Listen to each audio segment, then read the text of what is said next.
హైదరాబాద్ చుట్టుపక్క గ్రామాల్లో సర్పంచ్గా పోటీ చేసేందుకు కోట్లలో డబ్బులు గుమ్మరియాల్సిందేనట. సర్పంచ్ పీఠంపై రియల్ ఎస్టేట్ వ్యాపారులు, స్థానిక వ్యాపారుల కన్నుపడడంతో పంచాయతీ పోరు కాస్ట్లీగా మారింది.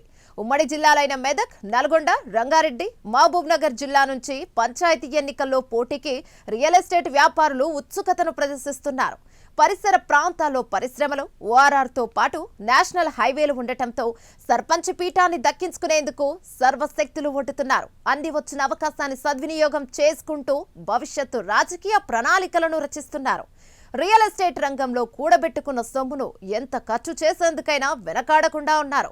ఒక్కసారి సర్పంచ్గా గెలిస్తే చాలు, ఖర్చు పెట్టిన దానికి మూడింతలు వసూలు చేసుకోవచ్చు. అసలు ఆ గ్రామ పంచాయతీలకు అంత డిమాండ్ ఎందుకు వచ్చింది? ఇంతకు ఆ గ్రామ పంచాయతీలు ఎక్కడెక్కడున్నాయి? వాటి కథ ఏంటి? అక్కడ జరుగుతున్న పరిణామాలపై మరింత సమాచారం ఈ స్టోరీలో తెలుసుకుందాం.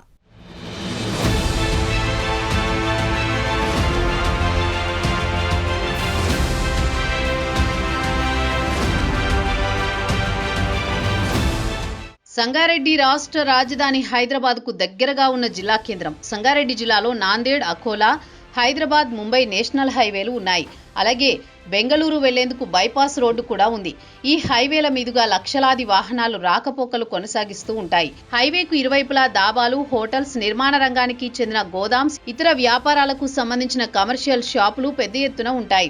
జిల్లా చుట్టుపక్కల గ్రామాల్లో పెద్ద ఎత్తున రియల్ ఎస్టేట్ వ్యాపారం సాగుతుంది. హైవేపై వెళుతుంటే దారి పొడవునా ఏదో ఒక రియల్ ఎస్టేట్ వెంచర్ కనిపిస్తుంది.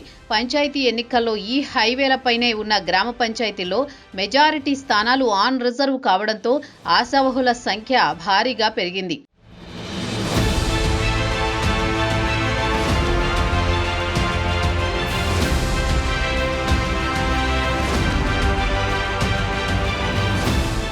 ఇక NH65 పై ఉన్న కంది మండలం పరిధిలో కవలంపేట, మామిడిపల్లి, చేర్యాల్, కంది గ్రామాలు, కొండాపూర్ మండల పరిధిలో మల్కాపూర్, గిర్మాపూర్, సదాశివపేట మండల పరిధిలో పెద్దాపూర్, నందికంది, నాగ్సన్పల్లి, అరూర్, కోనపూర్ గ్రామాలు హైవే పక్కనే ఉంటాయి. అలాగే NH161 పై చేర్యాల్, మామిడిపల్లి, గుడిగడ్డ తండా, ఫసల్వాది గ్రామాలు, సంగారెడ్డి నుంచి శంకర్పల్లి వెళుతుంటే కంది, కాశీపూర్, జుల్కల్ గ్రామాలు ఉంటాయి.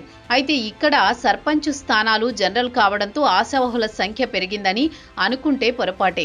ఇక్కడ రియల్ ఎస్టేట్ వ్యాపారం జోరుగా సాగడం, పరిశ్రమలు ఉండడంతో ఆర్థికంగా ఎదుగుతామనే భావనలో ఉన్నారట అభ్యర్థులు.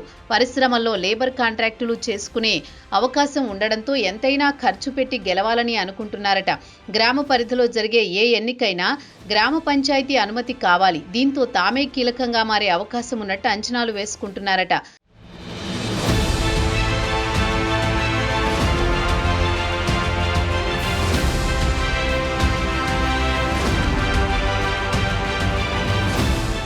జిల్లాలో మిగతా పంచాయతీలతో పోల్చితే జాతీయ రహదారులను ఆనుకొని ఉన్న పంచాయతీలలో సర్పంచులుగా బరిలో ఉండాల్సిన వారు కోట్ల రూపాయలు ఖర్చు పెట్టవలసి వస్తోందట.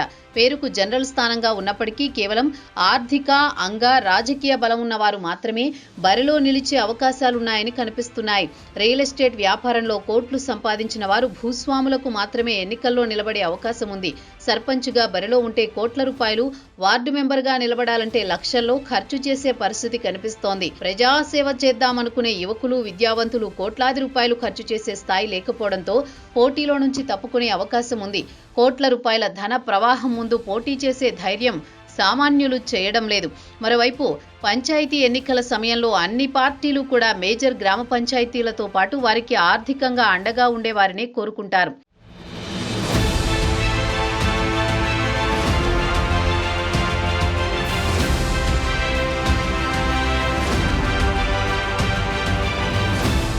అందుకే మిగతా గ్రామ పంచాయతీల విషయంలో ఎలా ఉన్నప్పటికీ రెవెన్యూ సృష్టించే గ్రామ పంచాయతీలలో తమ పట్టును నిలుపుకోవాలని ఆయా పార్టీల నేతలు బలంగా కోరుకుంటారు. ఇలా ప్రధాన పార్టీలైన కాంగ్రెస్, బీఆర్ఎస్, బీజేపీలు ఈ జాతీయ రహదారులను ఆనుకొని ఉన్న గ్రామ పంచాయతీలలో అన్ని రకాలుగా బలమైన అభ్యర్థులకు మద్దతు ఇస్తున్నారు. ఇలా హైవేలను ఆనుకొని ఉన్న గ్రామ పంచాయతీలు, ఆర్థికంగా బలంగా ఉన్న గ్రామ పంచాయతీలను జనరల్ మార్చడంలో ప్రజల్లో చర్చలకు తావిస్తోంది. ఆదాయం ఎక్కువగా ఉండి కమర్షియల్గా ఉండే ఈ తరహా గ్రామాల్లో డబ్బుల ప్రభావం విపరీతంగా పెరుగుతుందని అంటున్నారు. మంచివారు, సామాన్యులు, విద్యావంతులు పోటీలో నిలబడే పరిస్థితులు లేకుండా పోతున్నాయని చెప్పుకుంటున్నారు.